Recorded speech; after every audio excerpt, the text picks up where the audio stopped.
Praise the Lord, praise the Lord, hallelujah, hallelujah. हाँ जी, कितने लोग रेडी हैं आज परमेश्वर का वचन फिर से सुनने के लिए? और हम परमेश्वर के पवित्र आत्मा के फलों के बारे में सीख रहे हैं ना। सबसे पहले हमने ये बताना है कि हमने परमेश्वर के फलों के बारे में सीख रहे हैं। पहला फल हमने परमेश्वर का प्रेम सीखा और दूसरा फल हमने आनंद सीखा। परमेश्वर का दूसरा फल क्या है? आनंद, है ना। और आप सब लोगों ने बताई ये सारी चीज़ें जो लिखी हुई हैं कि आराधना करने से हमें आनंद मिलता है, इच्छा पूरी हो जाए फिर आनंद मिलता है, काम पूरा होने से, खाना खाने से मिलता है, किसी को काम अच्छा मिल जाए उससे मिलता है, किसी को वचन से मिलता है, अगर किसी को परिवार खुश रहे तो उसमें भी आनंद मिलता है ना। और किसी ने बताया मान सम्मान से, और किसी ने बताया कि अच्छे कपड़ों से भी मिल जाए तो हमें बहुत आनंद प्राप्त होता है ना। तो हमने सीखा कि परमेश्वर का आनंद है मेरी ताकत, मेरी कुव्वत। परमेश्वर का जो आनंद है वो परमेश्वर की कुव्वत यानी परमेश्वर की ताकत बनके हमारे बीच में नजर आता है। और ये सारी चीज़ें जो आपने लिखी हैं, जब परमेश्वर का आनंद आएगा तो ये सारी चीज़ें आपके जीवन में आती ही जाएंगी, है ना।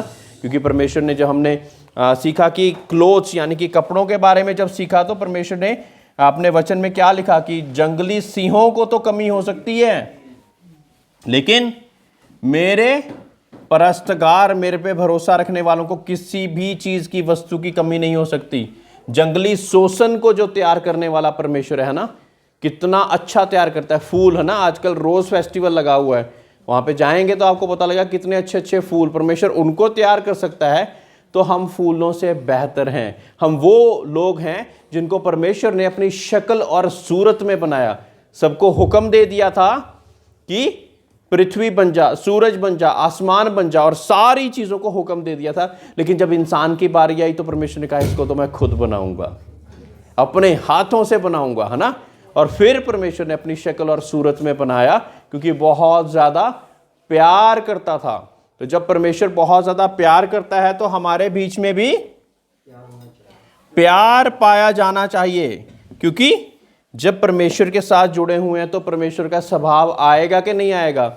जो डाली मुझ में बनी रहती वो सदा फल लाती। और फल कैसा होगा? परमेश्वर के अनुसार, है ना। कैसा फल होगा? जैसा परमेश्वर, है ना। परमेश्वर के फल कैसे हैं? प्रेम, आनंद। और आज जिस फल के बारे में हम बातचीत करने जा रहे हैं वो है शांति, है ना।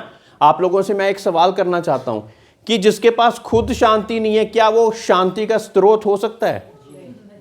हाँ, देख लो। अच्छा, तो जो खुद लड़ाई कर सकता है वो शांति दे सकता है? जो खुद लड़ाई झगड़े या कुर्बानियां या बहुत सी ऐसी चीजें करता हो वो शांति दे सकता है क्या? बड़ी बड़ी जंगें, है ना, लड़ी जाती ताकि शांति आ जाए, लेकिन वो जंगें जो लड़ने वाले हैं वो शांति दे सकते हैं? हाँ, दे सकते हैं क्या? तो शांति का स्रोत कैसा होना चाहिए? जो कि खुद एक बहुत ही बड़ी शांति की प्राप्ति कर कर बैठा हो, जो कि तूफानों के बीच में भी शांत रहना जानता हो, है ना। जब प्रभु यीशु मसीह अपने चेलों के साथ सवार थे और एक बहुत बड़ा किश्ती पर सवार थे और एक बहुत बड़ा तूफान आ गया और वो क्या कर रहे थे? वो सो रहे थे आराम से। मतलब कि शांति थी तो सो रहे थे ना। शांति के बिना तो हड़बड़ी मची रहती है, अब क्या होगा, अब क्या होगा, अब क्या होगा, अब क्या होगा, है ना। कभी हमें रोटी की फिक्र, कभी कपड़े की फिक्र, कभी किसी और की चीज़ की फिक्र, क्योंकि शांति नहीं है।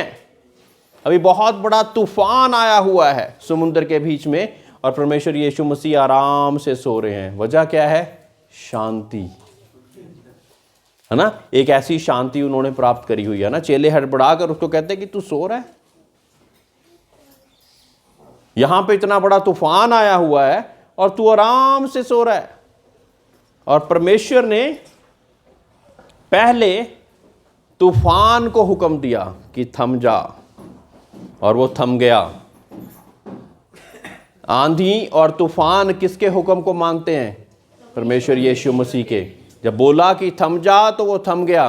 फिर चेलों से पूछा, यानी कि आजकल हमारे जैसे ही हैं वो भी, चेलों से पूछा तो क्या बोला कि तुम्हारा विश्वास कहाँ है? Praise the Lord.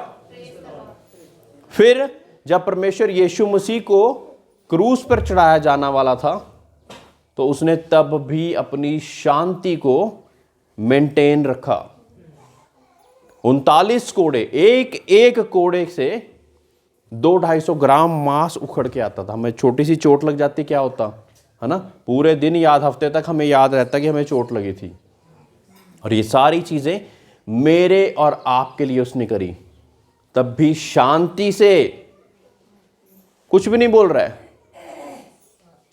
मुंह पर थूका जा रहा है, कुछ भी नहीं बोल रहा है, कांटों का ताज उसके सिर पर रखा जा रहा है, कुछ भी नहीं बोल रहा है। उसकी शांति को भंग करने के लिए ये सारी चीजें कम पड़ गई। Praise the Lord.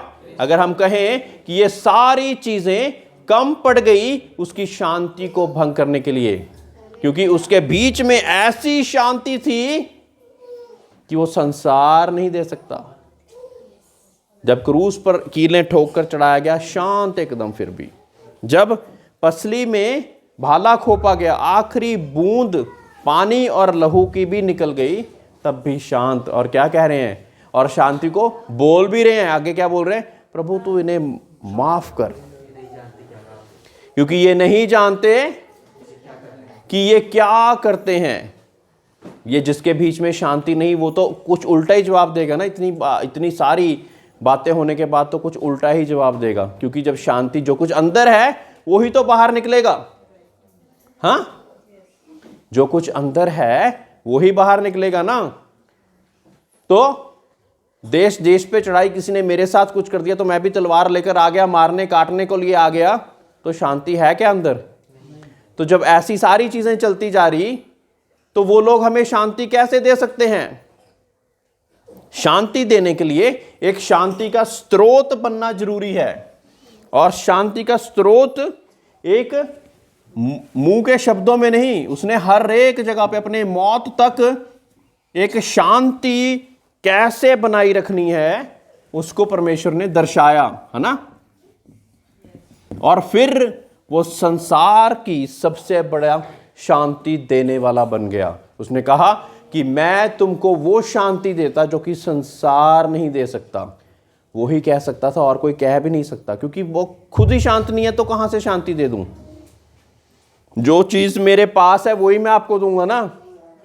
अब मेरे पास 100 रुपए हैं तो मैं आपको दे दूं, बोल दूं कि मैं आपको 10,000 दे दूंगा क्या? कहां से दे दूंगा?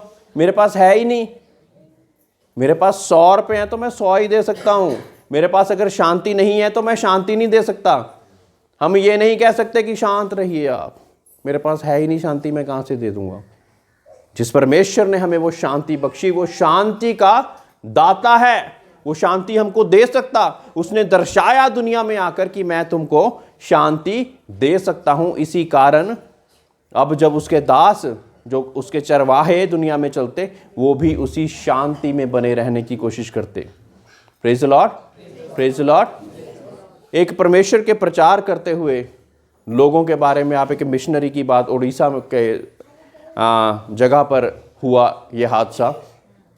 एक परिवार के पूरे परिवार को गाड़ी में जला दिया गया।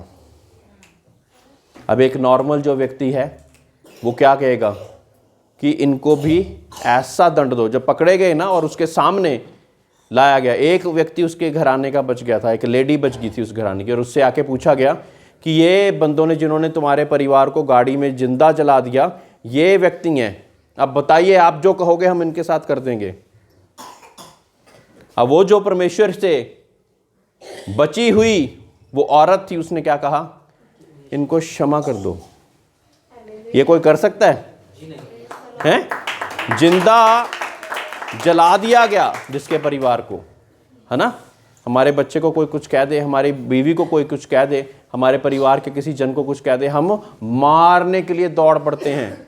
लेकिन यहाँ पे जिंदा जला दिया और उससे पूछा गया कि तेरे ऊपर है, जो तू कहेगी हम इनको कर देंगे, फांसी चढ़ाना है, मारना है, काटना है, हम कर देंगे, है ना, गवर्नमेंट उसके साथ। लेकिन उसने उस गवर्नमेंट की बात मांगी जो ऊपर सारी गवर्नमेंटों पे अधिकार रखने वाली जो गवर्नमेंट है। वो क्या कहती है? शांत रहे, जो चले गए उनको तो तू वापस ला नहीं सकती।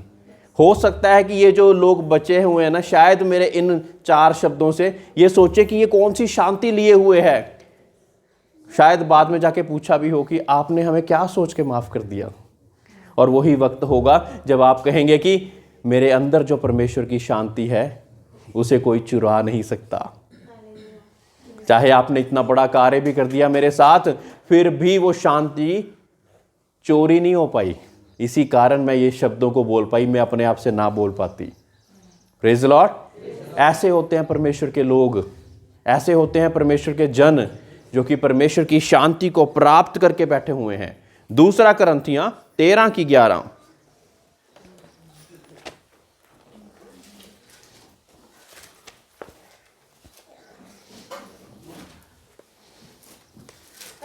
भाइयों, आनंदित रहो, सिद्ध बनते जाओ, ढाढ़स रखो, एक ही मन रखो, मेल से रहो और प्रेम और शांति का दाता परमेश्वर तुम्हारे साथ होगा। मेल और शांति का दाता परमेश्वर साथ होगा तुम्हारे, है ना। कब होगा?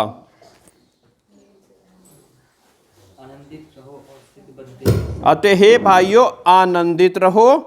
पहला वाला जो फल हमने स्टडी करा था पिछली बारी, आनंदित रहो, सिद्ध बनते जाओ, ढांढस रखो, एक ही मन रखो। एक मन नहीं ना रखते, कई बारी जाना भी है नहीं भी जाना, ये करना भी है नहीं भी करना। एक मन जब रखोगे तब तक, जब तक एक मन नहीं रखोगे ना तब तक निर्णय नहीं ले पाओगे। वहीं पे जो 10 बातें सोच रहा होता है वहीं पे खड़ा रहता है। जो एक बात को सोच लेता वो दाएं या बाएं जाने का अधिकारी बन जाता है। ऐसा ही है ना। जब 10 बातें सोच के चल रहे हैं, ये भी हो सकता है, ये भी हो सकता है, ये भी हो सकता है, तब तक आप खड़े ही रहेंगे। जब सोच लिया कि ऐसा करना है तो आगे बढ़ पाएंगे। एक ही मन रखो, मेल से रहो और प्रेम और शांति का दाता कौन है? परमेश्वर तुम्हारे साथ होगा। जब ये सारी चीजें देखेंगे तो फिर जो इस चीज का दाता है वो हमारे साथ होगा। पहला पतरस 3:11।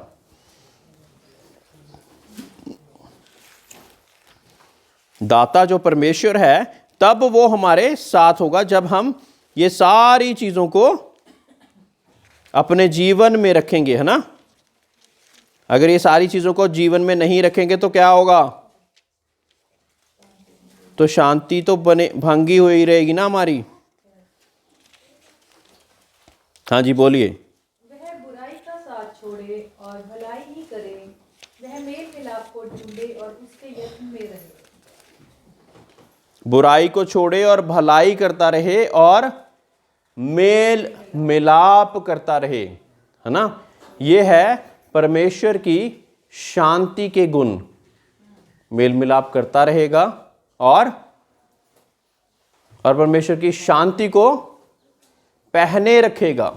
परमेश्वर की शांति को जब पहने रखेगा तो क्या होगा? एक बड़ा कार्य जो कि परमेश्वर की ओर से है, वो कार्य हमारे जीवन में होना शुरू हो जाएगा, है ना। हमने शुरुआत क्या सीखी कि जब हमारे पास शांति नहीं तो हम शांति नहीं दे सकते। जगत की ज्योति परमेश्वर यीशु मसीह को बोला गया, है ना। तो जो जगत की ज्योति है वो शांति का भी स्रोत, प्रेज लॉर्ड, वो शांति का भी स्रोत है कि नहीं है? हालेलुया।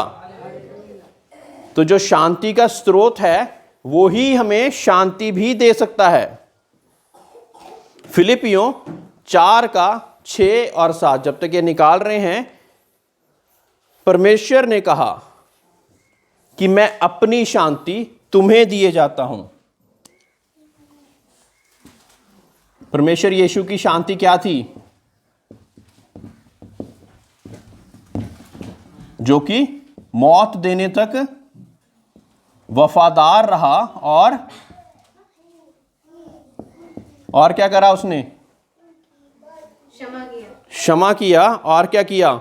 जब बहुत बड़ी बड़ी विपदाएं, बहुत बड़े बड़े कार्य उसके जीवन में हो रहे थे और लोग उसको ठट्ठों में उतार रहे थे, उसके कपड़े तक, जो हमारे कपड़े हैं ना, कपड़े तक बांट डाले उन्होंने। कपड़े तक जब बांट डाले तो क्या कहा? फिर भी वो अपनी शांति को मेंटेन करके रखा रहा, है ना। तब भी उसने अपनी शांति को भंग नहीं होने दिया। और वो ही परमेश्वर आपको क्या कहता है कि मैं अपनी शांति तुम्हें दिए जाता हूं। परमेश्वर यीशु मसीह की शांति किसको किसको चाहिए? तो आज से ये होमवर्क लिख लो, ये घर का काम, कि जब भी प्रार्थना करने के ना, परमेश्वर तू मुझे अपनी शांति दे। ठीक है? कि जो शांति संसार नहीं दे सकता वो परमेश्वर दे सकता है। ठीक है? वो शांति का हमने परमेश्वर से प्रार्थना करनी है तो हमें मिलेगी, क्योंकि परमेश्वर का वचन कहता है कि मांगो तो तुम्हें दिया जाएगा। आप मांगोगे ही नहीं तो कहां से मिलेगा? अगर मांगोगे ये कि मैंने किसी का कत्ल करना है, इसके साथ बुरा हो जाए, इसके साथ कुछ हो जाए, तो क्या होगा? हाँ, हमने मांगना क्या है कि परमेश्वर मुझे तेरी शांति, जो तुझ में वो शांति थी ना, वो शांति मुझ में आ जाए। हाँ जी, पढ़ें। तब परमेश्वर की शांति जो सारी समझ से परे है, तब परमेश्वर की शांति जो समझ से परे है, तुम्हारे हृदय, एक मिनट, समझ से परे, परमेश्वर की शांति समझ से परे है। आगे, तुम्हारे हृदय और तुम्हारे विचारों को मसीह यीशु में सुरक्षित, तुम्हारे हृदय और तुम्हारे विचारों को यीशु में सुरक्षित रखेगी। यीशु में सुरक्षित रखेगी। अब कोई भी विचार जब उठता है, कोई भी जब विचार उठता है यहाँ पे, जब तक हम उसको खंडित नहीं कर देते तब तक क्या होता है? इधर देखें, इधर देखें। जब तक उसको हम काट नहीं देते तो वो शांति वहीं की वहीं मेंटेन हो जाती है। एक विचार आया, एक दुष्ट ने एक विचार को भेजा, है ना, जा तू वहाँ पे जाके फॉर एग्जाम्पल शराब पी ले, तो हम अगर उसको वहीं पे विचार को शांत करके वहीं पे बैठ जाएं तो कुछ भी नहीं होगा। जब हम उस विचार के अनुसार जाके पहुंच जाते हैं कहीं ऐसी जगह पे जहाँ पे ये सारी चीज़ें मिलती हैं, तो क्या होता है? उस विचार पर हमने काम कर दिया। लेकिन कहते हैं कि नहीं, ए दुष्ट, तेरा कोई अधिकार नहीं कि तू मुझे इस नशे में, इस बीमारी में, इस लाचारी में फंसा के रख सके। मैं यीशु के नाम से आजाद हूं। तो क्या होगा? फिर आप उस शांति के अनुसार कर पाएंगे। दोबारा पढ़ें इस वर्ष को जोर से। तब परमेश्वर की शांति, तब परमेश्वर की शांति जो कि सारी समझ से परे है, तुम्हारे हृदय और तुम्हारे विचारों को, तुम्हारे हृदय और तुम्हारे विचारों को मसीह यीशु में सुरक्षित रखेगी, है ना। अब हृदय से और यहाँ से विचार निकलते हैं, उसको सुरक्षित करने के लिए हमने परमेश्वर से दुआएं करनी हैं। और जब वो सुरक्षित रहेंगे तो हम फिर बीवी से, अपने बच्चों के साथ एक शांत स्वभाव के साथ ही बातचीत करेंगे, है ना। ये नहीं कि, मैं ये नहीं कह रहा कि उनको आपने जो कोई गलती करी है तो उनको डांटना नहीं है। परमेश्वर के वचन में ये भी लिखा है कि अपने बच्चों से छड़ी को दूर ना रखी, ताकि जब बड़े हो जाएं तो उनको ये समझ रहे कि मैंने कुछ गलत किया था, अब मैंने ये गलत नहीं करना, मेरे माँ बाप ने मुझे सिखाया है ना। वो बात अलग है ना। लेकिन वो आपने उन बच्चों के लिए सही करने के लिए आपने वो करा, है ना। लेकिन जो विचार अलग से उठते, जो कि परमेश्वर के अनुसार नहीं हैं, उनको हमने शांत करते जाना है ना। भजन संहिता 4:8।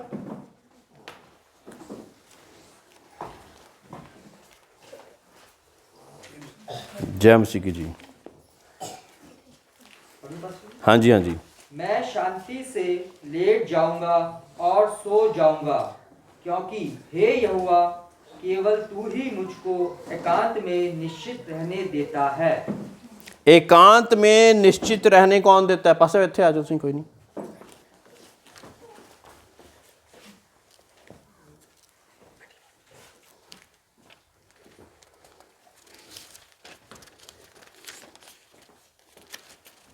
क्योंकि हे यहोवा केवल तू ही मुझको एकांत में निश्चित रहने देता है।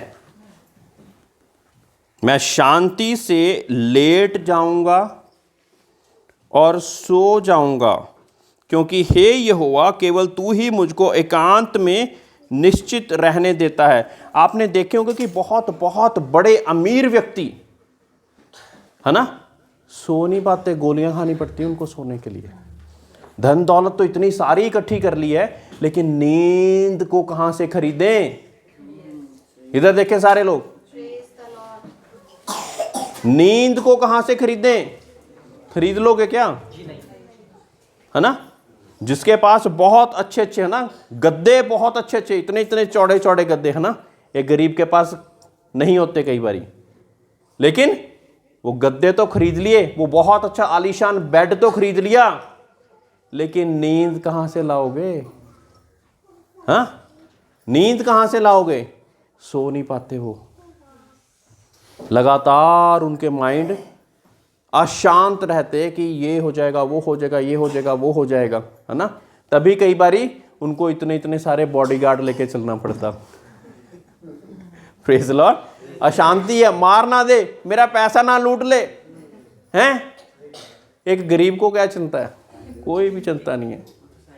पत्थरों पे भी सो जाते हैं, नींद आ जाती है उनको, हैं? थके ही इतने होते हैं। अकेले में कहीं भी घूम लो। एकांत मन परमेश्वर की ओर से मिलता। धन दौलत बुरी नहीं, लेकिन वो सारे अगर अशांति आ जाए, अशांति तभी आएगी जब कुछ गलत करा होगा। ये पक्की बात है कि नहीं है? किसी को धोखा करा है और गलती से हमने उसकी दौलत को और बाकी चीज़ों को हड़प लिया है, तो अशांति में मन हुआ है, फिर सो ही नहीं पा रहे, कभी अभी ना आ जाए, वो अभी ना आ जाए, है ना। एक जिसने कत्ल करा हुआ होता है, वो शांति से सो पाता है कभी? उसने कर तो दिया बड़ी हिम्मत से कि हाँ भाई मैं तो कत्ल कर देता हूँ किसी का भी मेरे सामने आता है तो, लेकिन जब वो एकांत में जाता तो सो नहीं पाता। वो लूट के जो लेके आते हैं धन, सो नहीं पाते। इतने बड़े बड़े बिल्डर्स, इतने बड़े बड़े धन दौलत इकट्ठे करने वाले लोग सो नहीं पाते। क्यों? शांति नहीं। गोलियां खाकर डॉक्टरों से कहते हैं कि मुझे स्लीपिंग प्रॉब्लम हो गई है, नींद ना आने की प्रॉब्लम हो गई है, इंसोम्निया कहते हैं उसको मेडिकल लैंग्वेज में। हाँ, नींद की दिक्कत आ गई है क्योंकि कुछ ना कुछ ऐसे विचार चना। पिछली वर्ष में हमने पढ़ा कि विचार आते हैं ना, अलग अलग विचार आते रहते हैं, उनको शांत करने वाला आपके पास कोई वार ही नहीं है। तो जब वार परमेश्वर यीशु मसीह का होगा तो सारे विचार शांत हो जाएंगे, नींद अपने आप आ जानी। फिर चाहे इतना मोटा गद्दा हो चाहे ना हो, तब भी नींद आ जानी। Praise the Lord, hallelujah. दूसरा थिस्सलुनीकियों 3:16।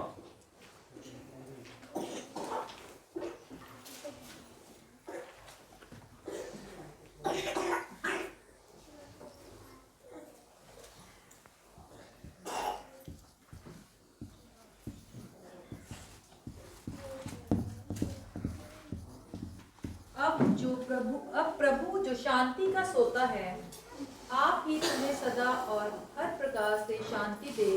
प्रभु तुम सबके साथ रहे। शांति का स्रोता है ना। हमने सबसे पहले सीखा कि शांति वही दे सकता है जिसके पास खुद शांति हो। अगर है ही नहीं, जिसके पास लड़ाई झगड़ा और यही चीज़ें सीखी हैं उसने पास, उनके पास शांति नहीं है, वो शांति आपको कहाँ से दे दें? शांति तो वो दे सकता है जिसने मौत आने तक भी वफादार रहकर वो शांति को नहीं खोया, उसने वही दे सकता है। वो शांति का स्रोत क्या होता है? जहां से शुरुआत होती है, सोर्स, है ना। जिसके पास नहीं है वो नहीं दे सकता शांति, है ना। आगे बढ़ें।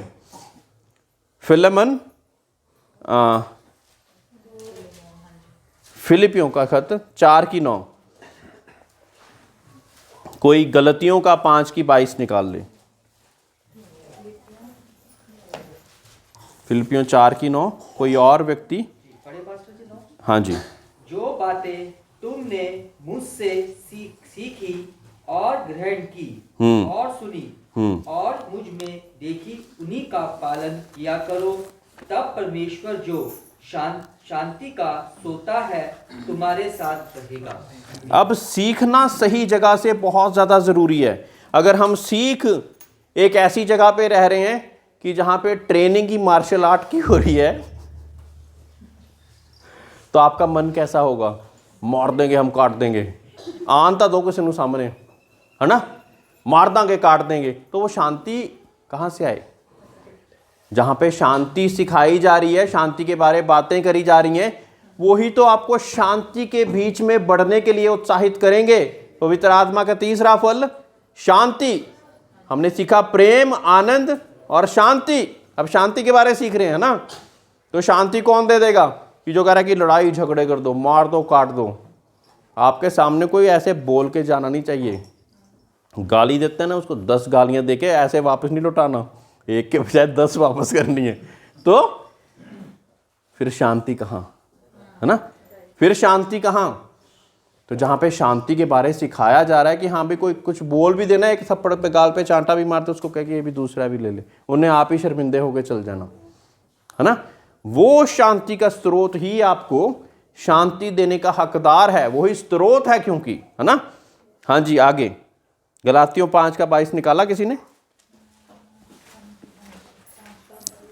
पर आत्मा का फल प्रेम, आनंद, शांति। हाँ, आत्मा का फलों के बारे में, है ना, हमने सीखा था कि ये आत्मा का फल क्या है? शांति भी है। कौन सी आत्मा का? पवित्र आत्मा।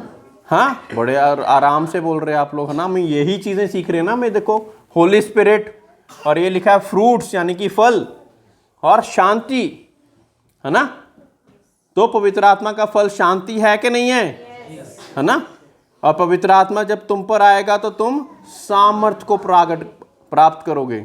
सामर्थ्य के द्वारा आपके अंदर किसी को मारने काटने की नहीं सामर्थ आ रही, शांत रहने की आ रही, है ना?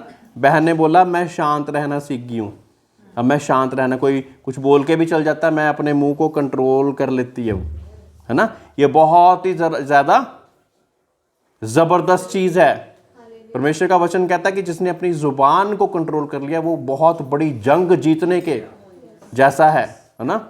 जंगें जीत लेंगे लेकिन ज़ुबान को नहीं कंट्रोल कर पाते, है ना? जिसने ज़ुबान को कंट्रोल कर लिया वो बहुत बड़ी जंग जीतने के जैसा है ना?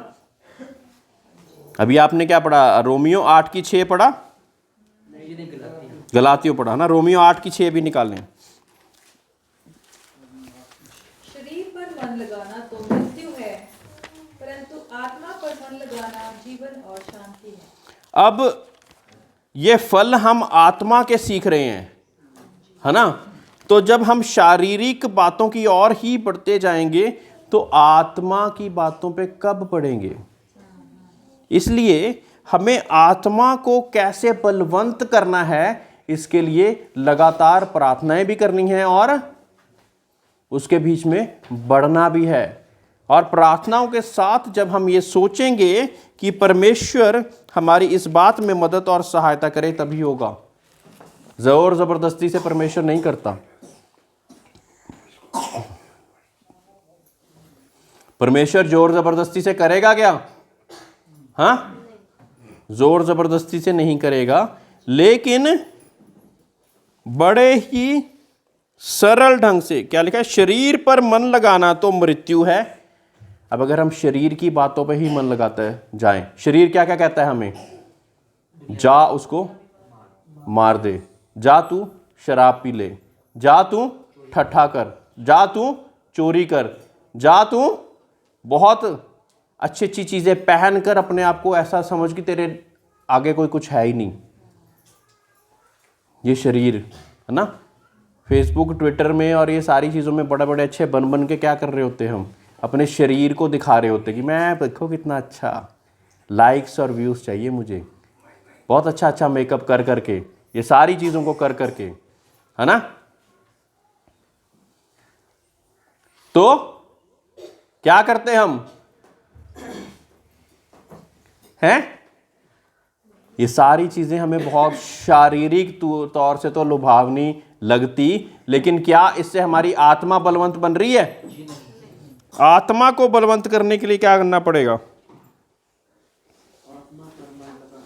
आत्मा की बातों पर मन लगाना पड़ेगा, यानी कि परमेश्वर की बातों को पर मन लगाना पड़ेगा, क्योंकि बाइबल क्या कहती है कि परमेश्वर तो आत्मा है, जो उसके परस्तगार हैं वो आत्मा में और सच्चाई में, रूह और सच्चाई में उसकी हम दो परस्तिश करें। Praise the Lord. आत्मा बलवंत हो जाएगी ना तो आप अपनी देह पर काबू पाओगे। आत्मा का मजबूत होना बहुत ज़्यादा ज़रूरी है। Praise the Lord. मत्ती की इंजील 5:9।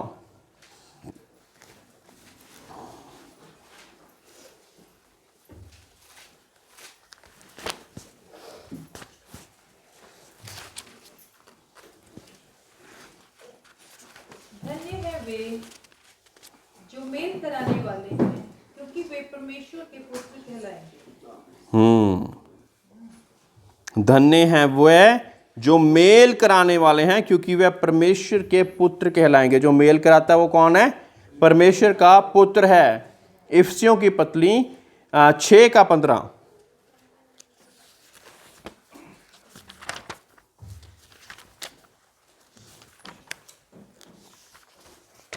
कौन कौन तब तक मैं पूछता हूं आपसे कि कौन कौन रातों को सो नहीं पाता है? हमें बैठा है जो भी, उसमें से रातों को कौन कौन नहीं सो पाता? किसको अच्छी से नींद नहीं आती? आप बताएं ज़रा। कोई बात नहीं, आपके लिए प्रार्थना की जाएगी, आप बता सकते हैं। कोई जो रात को सो नहीं पा रहा है? आपके लड़के को? कौन से लड़के को? ये बच्चे को? अच्छा।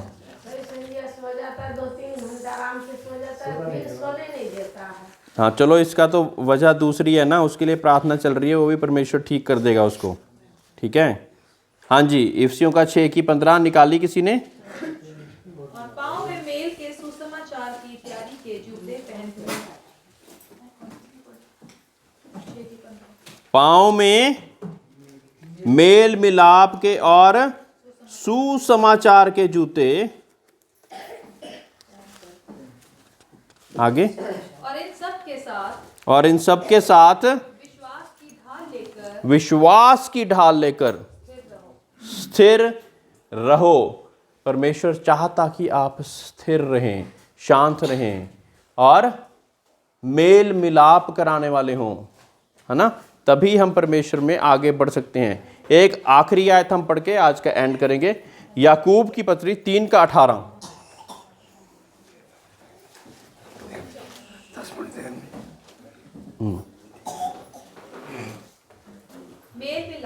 मिलाप कराने वाले धार्मिकता का फल मेल मिलाप के साथ होते हैं। धार्मिकता का फल मेल मिलाप के साथ बोते हैं। कौन बोते हैं? जो परमेश्वर के धर्मी जन होते हैं, जो मेल कराते हैं। कौन कौन अब आज से मेल कराने का काम शुरू करेगा? लड़ाई झगड़ों का तो बहुत सा करते हैं, लेकिन मेल मिलाप का कार्य कौन शुरू करेगा? हाँ, सभी लोग, है ना, हाथ खड़ा करें, क्योंकि अपने आप से इच्छा दिखाएंगे तभी तो कर पाएंगे। हाँ, है ना? मेल मिलाप के जूते पहनकर जब जाए, है ना, किसी के घर जब जाएं तो इस कारण ना जाए कि मैं लड़ाई करा के आता हूं इनकी। या इसके साथ कई बार ये सोच के नहीं जाते, लेकिन क्या कहते हैं कि आग में घी डालने वाला काम कर देते हैं। मैं देख के तो उनके घर में क्या हुआ, और फिर आग में घी डालने वाली बात, और वो आग और भड़क जाती है। और तब जो शायद पहले तो शायद फिर सुधर जाते हो, फिर ऐसे हो जाते कि सुधर ही नहीं पाते, है ना? तो परमेश्वर हमें शांति देना चाहता है, इस बात को जरूर याद करके जाना है। और शांति का स्रोत कौन है, बता दीजिए? परमेश्वर यीशु मसीह, जिसने क्या कहा कि जगत की ज्योति मैं हूं और मैं तुमको वो शांति देता जो कि संसार नहीं दे सकता, है ना? उसकी शांति को हम अगर प्राप्त करेंगे तो वो संसार की शांति से अलग है। मैं तुम्हें वो शांति देता जो कि शांति संसार नहीं दे सकता। एक तो सांसारिक शांति है, एक उससे भी ऊपर की शांति क्या है, जो कि परमेश्वर की शांति है, जो कि हर एक जगह पर शांत रहने की ताकत, मौत तक वो शांत रहा, है ना? वो शांति कहता कि मैं तुम्हें भी दे सकता हूं। चाहिए क्या वो शांति? हाँ, बोलिए, हमको भी वो शांति चाहिए परमेश्वर की, है ना? वो शांति जब आ जाएगी परमेश्वर के नाम से, तो आपके जीवन में बहुत बहुत बड़ा कार्य हो जाएगा, है ना। आइए अपनी आंखों को बंद करें, सरों को झुकाएं।